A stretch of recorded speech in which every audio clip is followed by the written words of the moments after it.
So my name is Jonathan Downie. I'm a consultant church and conference interpreter here in Edinburgh. What does a consultant church interpreter do? Well as interpreting in church myself, so I was interpreting for two churches in the US over Easter from my home without leaving Edinburgh. I also help churches who are looking for ways to become multilingual and looking for ways to get to grips with what it means to become multilingual. I'm also an author, so as it happens, my most recent book was on whether interpreters will be replaced by machines, and yes, we'll be covering a little bit of that in this presentation because people have asked me about should churches be using machine interpreting. But at the moment, I'm actually working on two books on church interpreting, one for leaders where I try to decompress some of the content of this presentation and put it in book form in a way that you can pick up and use in your church, and another one for my fellow researchers and interpreters to help them understand how church interpreting works. So without further ado, let's start with some vision casting. It says here in Revelation 7, verses 9 to 10, "After this I saw a vast crowd too great to count from every nation and tribe and people and language, standing in front of the throne and before the Lamb. They were clothed in white robes and held palm branches in their hands. They were shouting with a great roar, 'Salvation comes from our God who sits on the throne and from the Lamb.'" To me, that is the vision of multicultural, multilingual church. Theologians debate as to whether that's just about heaven in the future or is that something we can hope for now. My take has always been that church should be a little bit of heaven on earth. Jesus told us to pray that his kingdom would come and his will would be done on earth as it already is in heaven. So for me, that is part of the vision of multicultural, multilingual church, is a church where no matter where someone comes from, no matter which country they come from, they are welcomed and there's a place for them and they're able to sing their song in their language to the God who's saved them. What does that actually mean? Well, before we start, I want to drop something in the chat for you to do when you have a moment, and that is the church language survey. I'm currently doing a survey on how churches are helping people with their language needs. And the reason why I put that at the start is the more that we know about what churches are already doing, the more that we as consultants can help churches do that better or find something new to do. So what's the first option when we have people in our church who don't speak what we would normally call the majority language? Well, the first and easiest option is just have everything in English. No big deal, don't worry about it, just get on with it. And if I'm honest, this is the most common option that I see churches doing, and it's a very understandable option for a start. It's easy, it's great, you don't have to worry about it, you just get on with it, and you do church as you normally did church. You don't have to think about it, you don't have to plan, you don't have to strategize, you don't have to pay consultants, you just get on with it. But it creates a barrier. What kind of barrier does it create? Well, it creates precisely the barrier that we were looking at earlier. That says, wait a minute, I've just had a thing, that says that people have to worship God in the way that we want them to. It's not about what's right for them, it's not about what's good for the church, it's just, this is how we do it, you come and join us in how we do it. And what does that say to others? One of the overriding themes that we've noticed in church interpreting research and when we look at church interpreting around the world is that the way that your church deals with cultural diversity says something before anyone can open their mouths. It could be saying to people, we accept you and we love you, or it could be saying, we expect you to sit down and behave and do things our way. Or it could be saying, we theologically say that we love you, but our actions aren't saying the same thing. So it's important to remember right from the start that whatever option you choose, you will be communicating something before the service starts, before anyone even opens their mouths. So here's a different option. We could have different services in different languages. This is becoming increasingly popular in the UK and in the US. It's being increasingly researched. And it's a very popular option for much of the same reason that the first option is very popular. And that is that it creates space for everyone. It seems to be an option where you don't have to worry too much about, oh, people don't understand English, what are we going to do? You create a Farsi service or a Spanish service or a Chinese service, and there you go, punk, instant space right there for everyone. But these are separate spaces. The one criticism of this model that comes up time and time again is that it doesn't bring people together. It doesn't say anything theologically about how God loves everyone. It becomes separate and different, and there's no space in this setup for people to be the people of God together. They are the people of God in their own separate little cubicles, if you like, and they hardly ever see each other. There are three different models of this to choose from. The first is that established churches might rent out their hall or a space to a minority language church. Perfectly feasible, has been done all over the world, seems to have advantages both ways because the established church gets a bit of money while the migrant church gets a bit of space. Sounds okay. That creates inherent inequalities and inherent tensions in that, because you suddenly have a financial relationship and you have an almost landlord-renter relationship, which doesn't seem to create the right kind of atmosphere that you want in church. What about if they shared the space, if they bought a building together and one church met at one time and one church met at the other?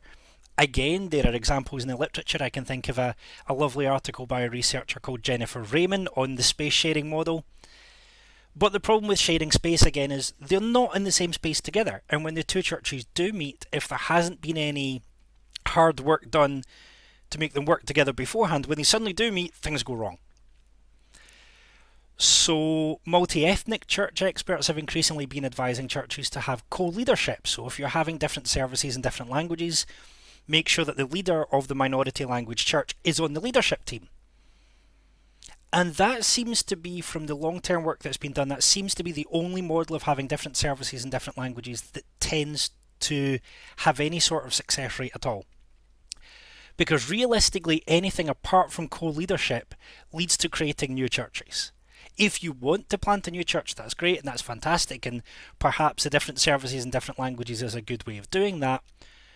But if you're wanting a ministry that reaches people in whatever language they speak, that reaches people where they are, this option simply does not do that effectively. And we have evidence from sociology of religion, we have evidence from across the board that says this option tends to create new churches rather than creating one church meeting in different places and in different ways. Because, and the reason for that is that this model, like option one, risks making people comfortable with what they already have. There's no challenge to what they already have, and so there's no interaction between the groups. And the whole thing just becomes, it just falls apart, really. It has to be done exceptionally well. The leadership has to be exceptionally on it. There has to be regular meeting of both groups, and if you're going to have regular meeting of both groups, you're not doing this model anymore anyway. So it seems to almost be self-defeating in a way. Okay, there's another option. What if we used different languages but in the same service? And I'm aware of people like Resonance Band, and I heard people at the last Intercultural Churches UK event talking about this. This is a really interesting option. There are lots of resources available to help with this, lots of people who've been there who can give you advice on different ways of doing it. There are songs that have been translated into different languages. There are bilingual liturgies. So I know the Methodist Church in Wales has a bilingual side-by-side English and Welsh liturgy. There are blessings in other languages. You could learn to read the scriptures in other languages. There are lots of ways of doing it and lots of resources available. So it's a feasible option. But, and again this comes back to what I was saying in the very first option, that the option that you choose tells people there is an uncomfortable political aspect to which language is used when and where. For example, the church could say, and many churches do say, all languages are treated equally in this church. But if it's only ever the majority language, for instance in the UK, English, that's heard in the sermon or heard in the announcements, then the reality isn't matching up with what people are saying. Whether we like it or not, different parts of a church service tend to be seen as having different levels of priority and different levels of privilege to people. And so when we're using this model, we need to carefully think about what language are we going to use when, and what does that say? What messages are we giving to people by where we allow different languages to come up? And also, this is a theological question, what is your theology of language? There are some people who genuinely feel that English is God's own language, or, the scriptures were written, it must have been written in 16th, 17th century English. So your theology is going, and the theology of churches always comes out in these kind of choices. This option is, however, marvellous when used in conjunction with other options. So the previous option about having different services in different languages, when the churches come together, you might need something like this option here. If you're using interpreting, which will cover 2 more options of interpreting, again, having different languages on stage is really important. Churches tend to be scared of the word performance, and performance to me just means something done in front of an audience that people are interpreting, that people are thinking about and understanding in their head. So everything that happens in church by that definition is some kind of performance that's happening in front of people. People are reading what's going on and they're going, okay, this is the bit next, or this is the important bit, or this is when we do this. So this option really allows the church to see visibly that languages matter, and I would actually argue churches who use interpreting sometimes get lax about the languages they allow on stage and just do everything in English and let the interpreters deal with it. Far better, although it's more challenging, is to allow the different languages freedom to be in space on the stage as well, and sometimes flip the script and have the service interpreted into English rather than out of English. It's good to mix things up. One of the lessons that I learned from my PhD is that these options are great in combination, and so it's important to think about things like language-based home groups or Bible studies.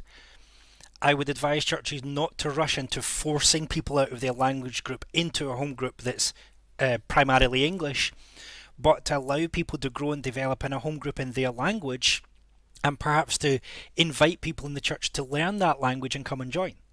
Think about these options as not, I have to do this, this, or this, but how can I mix and match in the context that I'm in that makes sense for my church? So both and is a really important concept to get. I'm not saying you have to choose one of the 5, but primarily you'll be using one of the 5 and you'll be mixing and matching probably from this option here to get in the sense of you have to get the church to where the church is ready to go. Option 4. What can I say about option 4? It's free. If you use artificial intelligence and machine interpreting, it's free. Kind of.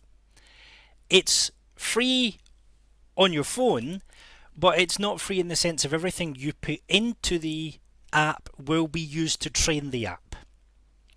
So what you're not paying for with cash, you're paying for with access to whatever you say.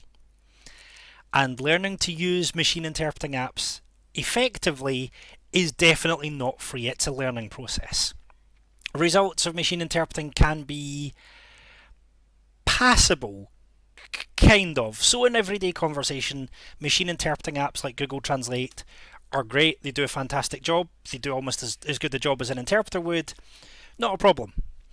However, they're inherently biased according to how they were trained. So I did a little experiment recently and I found out that the Google Translate tends to favour Catholic terminology when going into French. So if your church is from a specific denomination with its specific denominational terminology, machine interpreting probably will not have that and probably will give you the wrong terms.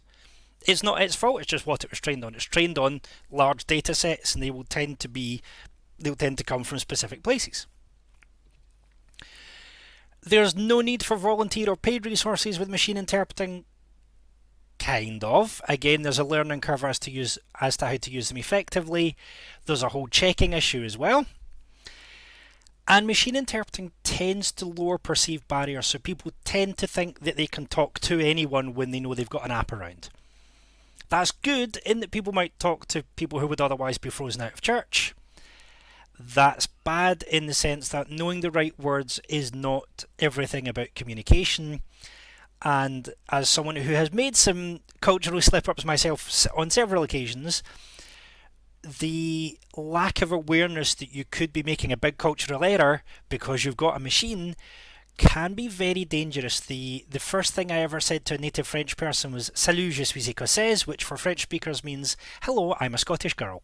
So there we go. You have to be aware of the cultural nuance and the pronunciation and how things work in different cultures. And the last drawback with machine interpreting is if it's wrong, and it's probably going to be wrong in various subtle and not so subtle ways, how would anyone know, and when would you find out?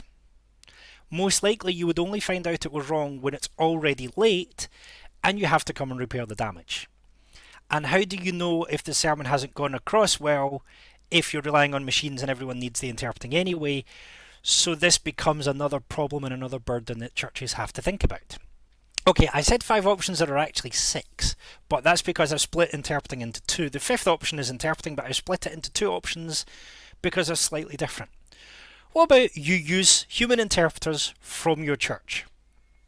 Interpreting keeps everyone in the same place, and if done effectively can foster community, because it tends to happen, and I've had this experience several times, that if someone's just interpreted a church service, they will be called into tea and coffee after church and asked to interpret some conversations as well, such as life. But interpreting, by keeping everyone in the same space, by allowing people to experience the same service at the same time, can foster this sense of community and togetherness that you don't necessarily find in the other options. In-house interpreters are also affordable because they tend to be volunteers. And in-house interpreters, if they've been there for long enough, tend to know how things work. They tend to know how you use language in your church. They tend to know which Bible translations you tend to use. They tend to know what this keyword means and that keyword means, so they should be able to find their way around the culture of your church fairly quickly. But here's a problem that if you can solve it, come and tell me. Choosing interpreters is not easy. If I told you that there is a massive amount of literature on selecting professional interpreters to see who would go into the degree programme to get chosen, and then there's a massive literature on testing interpreters to see if they're any good, you will realise that choosing interpreters in any setting is not the easiest because of the nature of interpreting. And so choosing interpreters within your church is not going to be straightforward. The likelihood is that you'll choose someone and they won't work out right, and you'll choose someone else, and it will take a bit of time to work out who's good and who isn't, and who wants to do it every week and who wants to do it every month. But that's part of the adventure of interpreting, is working out what criteria matter in your church, because the criteria that your church use will be different to the criteria that another church use. And I know this because my PhD was on expectations of church interpreters, so criteria vary wildly. If choosing interpreters isn't easy, checking that they're any good is also not difficult. Again, I don't want to go into the literature on quality in interpreting because I would be here for at least 3 weeks. It's a controversial subject amongst interpreters, it's a controversial subject among researchers. There are things that I would recommend, not saying was the interpreter any good. There are things that I would recommend if you want to ask me questions about that. But it's important to realise that the reason that interpreting is needed is because the two sides don't speak each other's languages effectively. So checking that the interpreters are good is something that you have to do almost indirectly. You have to think about how you do that. I'm working on a method at the moment that I'm happy to use in churches that goes about this task very indirectly and checks the processes that the interpreters are using and how meaning is being passed, rather than giving them a pass-fail, because I'm not a big fan of pass-fail marks.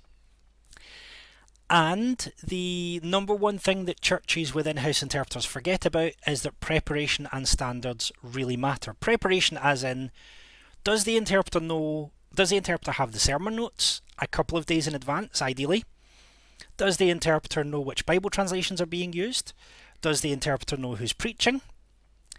Does the interpreter know if there are any bizarre illustrations coming up? I remember once interpreting for a preacher who said, "I'm so old that I had a tattoo of a ship on my chest and now it's sunk." I would have loved to have seen that illustration in advance. So preachers will say things and it's good for the interpreter to know. And standards. This is controversial in church, but if I'm working professionally as an interpreter, I don't work for any more than half an hour at a time before swapping with a colleague. Professional conference interpreters will always work in teams of 2 or more. As freelancers, we tend to work in teams of 2. The reason for that is because after about half an hour, your concentration for simultaneous interpreting, if you're a professionally trained and experienced interpreter, will dip. Now, if those professionally trained and experienced interpreters find their concentration dipping, actually dropping off a cliff after 30 minutes, what does that mean for interpreters in your church who may not have received any training? How long do we think they can go before their attention dips? It's not good to ask interpreters to interpret for too long on their own.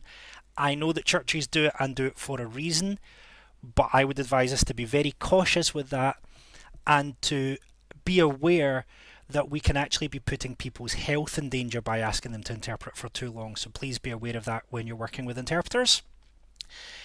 And that leads me to the triple exclamation mark of training. Pardon me.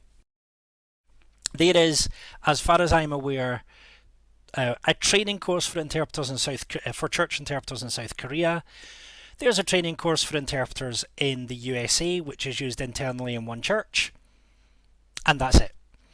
So if there is any interest, let me know and we can put together a course on training. My thought is that most churches probably can't afford on their own enough money to just train interpreters for themselves. Looking at, do we do regional training? Do we do online training? I'm happy to have those conversations with people and to find a way that we can get training to the interpreters that are going to be working in your church. I would also say, please can we look at training preachers and those who are going to be interpreted, because there's a whole set of skills that people don't understand that they need when they're being interpreted. So, a little side note, and I put this in at the last minute because I realised that this for me is stuff that I deal with every day, but there are different ways of delivering interpreting. The most common in many churches is called on-stage consecutive. That's a fancy way of saying the interpreter stands next to the preacher and they take turns speaking, usually about a sentence at a time. Any less than a sentence, and in most languages, the interpreter is going to be waiting for the end of the sentence anyway. Much more than a few sentences, and unless you're professionally trained, you're going to struggle to remember what was said. On-stage consecutive is good for 1 to 2 languages maximum. If you're having 2 languages, you need a very skilled sound man who can do something called sound splitting and split the signals to either side of the stage. Normally, it's only used for interpreting into one language. It's very good. We were talking about politics and theology earlier. This is a great way of demonstrating to your church that languages matter. Fantastic way of being visible, fantastic way of demonstrating the value of languages to your church. There's very little, even perhaps no equipment needed. You might need a microphone, or if your church doesn't use microphones, the interpreter doesn't need one either. So there's no equipment cost, there's no equipment requirements. But it does make everything longer, realistically, probably a little less than double the length, depending on what's going on. And to make on-stage consecutive work, you need skills on both sides. It needs to be a partnership. The preacher needs to understand how rhythm works, how flow works. They need to understand a little bit about what's going on in the interpreter's head. And the interpreter also needs to be ready to jump into the preacher's style. I'm sure I'm not the only person who's seen a really exuberant, outgoing preacher and an interpreter who looks like they're just waiting to finish. On the other hand, I've seen some very academic and deep preachers and interpreters who look like the Energizer Bunny. So having an interpreter who's able to key into what the preacher is doing and how they're doing it takes a decent amount of skill and partnership. Simultaneous interpreting, I must admit, I started with on-stage consecutive. I'm now a big fan of simultaneous. You can have as many languages as you like. It doesn't really matter. I think the one of the platforms that I use for simultaneous interpreting says that you can have up to 100 if you feel like it. It's not a problem. Number of languages not an issue. Simultaneous interpreting is great for reducing disturbance because the only people who hear the interpreters are those who want to hear the interpreters. They have headsets or earphones in. The interpreters are in a soundproof booth in the room, or they're in a separate room, or in my case, over Easter weekend, they're 5,000 miles away. So the only people who are aware that the interpreting even exists are the people who put the headsets on. It keeps the service the same length as well. The equipment that you need for simultaneous interpreting now varies wildly. There is the traditional console and infrared headsets, or you can now go to remote interpreting platforms which can be used anywhere in the church or outside, which just sit on a laptop and people receive it on a smartphone or any other device that can receive the internet. At a minimum, you will need a laptop per language and some kind of receiver, usually a smartphone or some device that can go online. If you want traditional interpreting, it's a lot more expensive, but then you'll need one or two consoles per language, depending on the console model. You'll need an infrared radiator and you'll need receivers. The traditional model is great in that it doesn't require anything of the church technologically already. You can pay people to set it up and it's just there, and the soundman presses a button and it all works. But it's much more expensive. Whereas with the new, more laptop-based systems, if your church is already streaming, you already have what you need, but you are going to be asking people to come into church with a smartphone or some kind of internet-enabled device, and your church Wi-Fi is going to need to be very good with very high bandwidth, because if you have 20 people trying to look for the same sound signal, your internet has to be able to keep up with both sending that and people receiving it. The time for simultaneous is exactly the same. The service lasts how long the service lasts, but it needs partnership the same as on-stage consecutive. It's just harder for the people speaking to realise that because they don't see the interpreters. It still needs the same kind of preparation time and knowing how interpreting works time to make it work. Now, option 6, which is kind of like 5B almost, is, you know what, this sounds like hard work, this sounds difficult, this sounds really complicated, how are we going to choose people? Let's just use professionals. And yes, there are professional church interpreters, me being one of them. This massively lowers your volunteer time requirement. You're no longer having to train up in-house interpreters, you're no longer having to train up quite so many people to think so much about interpreting. You dial into a platform or you bring people in and it's just there. It has all the benefits of using interpreters in-house, all the community benefits, but now the people doing it are trained to do the job and know all the techniques already. So you don't need to train as much on the technology because one interpreting platform is much like another. And if you need to train on technique, something has gone seriously wrong because these people should have gone to school to learn their interpreting technique. It is by far the most expensive option. You're talking about at the low end £5 per language per church service. That's probably a low end. You might have platform costs on top or subscriptions on top. That's the amount of money that you're talking about. So most of the churches who are using professionals are either the really big mega churches or they're putting on some kind of set piece event which has a large budget anyway. And so the extra interpreting when you've already hired out the Albert Hall or whatever, it's negligible.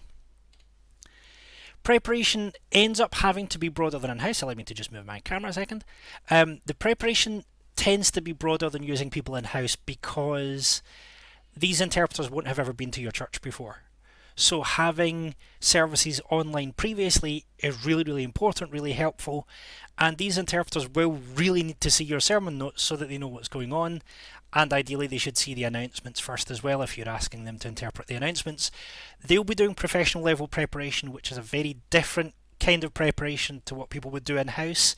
But they'll ask even more questions than the interpreters that you would have in your church. You still need some quality checks. Just because someone says they're a professional doesn't actually mean they're good. There are base level qualifications and memberships to ask for. If you would like advice on this, my email address is at the end of this. I can give you a kind of quick thing of what to look for in a professional interpreter. There is, however, a current shortage of trained professional church interpreters because paid church interpreting is fairly new and not that widespread, so it is difficult to find people. It just so happens I'm a member of a WhatsApp group with about 100 church interpreting people on it, so I can help you find someone if you need to. Now, let's not go there, let's go to here. There is a catch with all of these options. And I like to give people the good news, I like to be nice to people, but everything I've told you so far, all of that dense information, that is the mechanics. That's the practicalities of how do we make our church multilingual, what do we do about this, how do we get interpreting here, what are our options with this, how much does this cost. That's all the mechanics. Everything we know about church interpreting tells us that so much comes down to vision, values and strategy. I'm going to move my camera again. The first question that you have to ask in your church is, what kind of church do we want to have? Now that might sound obvious. Sorry, my technology is deciding to stop. It might sound obvious what kind of church you want to have, but it's not. Because you have to be able to say to people, this is who we are as a church, this is our identity as a church. Are you happy to have a church that's messy but multicultural and intercultural, or do you want a church that's much simpler to run and just runs in English? And that is a question that people have to answer honestly. Let's not pie in the sky. How much disturbance are you willing to have? What kinds of people do we want to welcome in our church? My mum and dad had what was called an open house when I was growing up, so that meant that I got used to, I was the youngest of 4 children, I got used to sharing dinner with people from all sorts of backgrounds, and there might be a prostitute at one end of the table and a pastor at the other, or a missionary and an alcoholic, and I got used to being around all sorts of people. But realistically, that's not something that all churches are ready for or that all churches want. And some churches prefer to be what we call homogenous unit churches, which is we're a church full of professionals, or we're a church full of this, or we're a church full of that. It's important to ask, what kind of people do we want to welcome, even if that's going to cost us something? Which language provisions and which of the 5 or 6 options are going to allow your church to do that?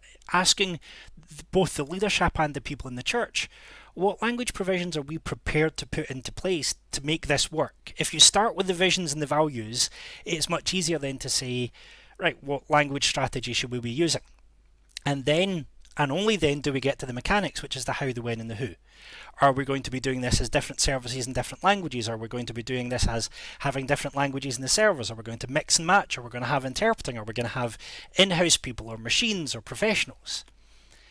When you are looking at the mechanics, if you have the visions and values and your church's ideas already in your head, then it's much easier to make that decision. Just like in Act 6, when they're discussing what to do about these complaints over the Greek-speaking Jews getting different food distributed from the Hebrew-speaking Jews, there was already a set of values in place from Acts 2 that the church could make their decision through who they already were and who God was calling them to be. And I would urge everyone listening to this that if your church is looking at the mechanics, please make the decision through who you are and who God's calling you to be, and then you can think about the how you'll do it, the when you'll do it, and the who's going to do it. Then you have to think about, how do we check for quality? What does quality mean in your church? What are you wanting the interpreting and the language services more broadly to do in your church, and how do you check that they're doing that? And what support are you willing to put into place? Interpreters tend to just get our heads down and get on with work. But most churches that I know are aware of the spiritual need for leaders to have some place that they can go to offload and to have prayer partners and to be pastored themselves. Most churches know about pastoral care for their pastoral team. Well, imagine that you're preaching a sermon that you've never heard before. You're preaching a sermon that someone else is preaching, and you're having to preach it at the same time as they're preaching it, and you're dealing with the spiritual opposition of the fact that you're breaking ground into a new community. Wouldn't someone doing that kind of work need pastoral support, need prayer support, need someone to come alongside them and encourage them, need someone to check that they're okay? That level of support is needed for interpreters as well. I have a colleague who talks about the interpreter being the co-preacher. As disturbing as that idea is, because we like to think of interpreters as machines, there's a real reality and a real heart to that if we understand that interpreters are co-preaching the sermon, they're preaching it in partnership with the preacher, then we can start to ask the question of what kind of pastoral support are we ready to put into place for the interpreters? And that comes to the final question. The number one deciding factor on the longevity and success of interpreting is how far a church is willing to go to meet people where they are. For example, I was interpreting in a church in the west of Scotland for a few weeks because there was a sudden influx of people from the Democratic Republic of Congo, and there were 2 people in the church who spoke French and only one who knew how to interpret. So I interpreted, and within a few weeks the people were never seen again, because there was some cultural misunderstanding, and no one at that point knew how to deal with cultural misunderstandings. No one actually knew how to make this stuff work, despite the fact I'd only just passed my interpreter training. And so within 4 weeks the interpreting was gone, and the people were gone, never to be seen again. We're increasingly seeing that if churches want to reach, teach and disciple people from other cultures, at some point the question is going to come, are you ready for multicultural and or multilingual leadership in your church, even if that means changing the way that things are now? To integrate interpreting into an organisation means allowing interpreting to change the organisation in ways that aren't always easily predictable, but in ways that do produce results that we couldn't have imagined without it. This isn't just a choice about how are we going to provide languages for people who don't speak them. This is fundamentally a choice about what does the vision in the future of your church look like, and are we ready, is the church ready to share the stage both literally and spiritually and in terms of leadership with those who come from different cultural backgrounds, with those who speak different languages, with those who have different ideas, and for everyone to develop together. Heaven is a multilingual place. The early church was a multilingual place. That creates a measure of discomfort, but it also creates a really powerful witness to the world around us, where we all know issues around racism and issues around people not being accepted. If we can model what it looks like to have this multicultural, multilingual community to the world around us, the power of the gospel suddenly becomes evident, because people can see that there's no other way that these people could do that without the power of God. What about getting help? Well, there is churchinterpreting.com, which is a free website that I've put together with resources. There are always new resources coming up, especially now that a technical flaw was fixed. The most recent article that's up is the Church's Guide to Using Artificial Intelligence. There's a lot more to that than I was able to put in here. There's a whole guide there. There's another piece coming up soon on the website. If you're looking at remote interpreting or looking at hiring professionals, you can either talk to me. My email address is there. But also there's only one online interpreting platform that I know who have a dedicated project manager for church interpreting, and that's the team at Interaxio. They're not the cheapest of the platforms, but I do know that they have a project manager dedicated to that. I'm in close contact with them a lot, so they know what they're doing and they understand the financial restrictions of churches, shall we say, and the time restrictions of churches. So they can help you out, and if you need to find professionals, they know where to look, they have the contacts. And again, I'm going to paste this back into the chat for those who didn't see it.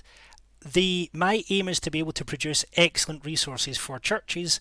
I can only do that if I know which resources churches need. So I'm currently running a survey. It opens in a Google form, I have to say that for GDPR. It's anonymous, and any data that could be identified to you, only I will see. The non-anonymized data is going to be public to help other people build resources as well. All the instructions are there on it. The first page explains very clearly what happens to the data. The more that we know about what churches are currently doing, the more accurate the resources can be and the more targeted the resources can be. I know that was a lot of information. That was very dense. That was 14 years of experience packed into about 40 minutes. If you have any questions, I'm happy to answer them. And also, if I go back to my email address here, I'm currently offering 2 to 3 churches some free consultancy. So I have 2 consultancy packages where I walk through the journey, where I journey with churches for 6 months or a year. The 6-month package I'm currently offering free to 2 to 3 churches, so long as I can use it as a case study. I'll explain if you email me. And otherwise, you can come and talk to me. I'm happy to do consultancy. I'm happy to come and do training. This is what I do now. So I'm really excited about the opportunity of helping churches deliver the language services that they need, that their church is ready for, and that can make a difference in their community. Thank you very much.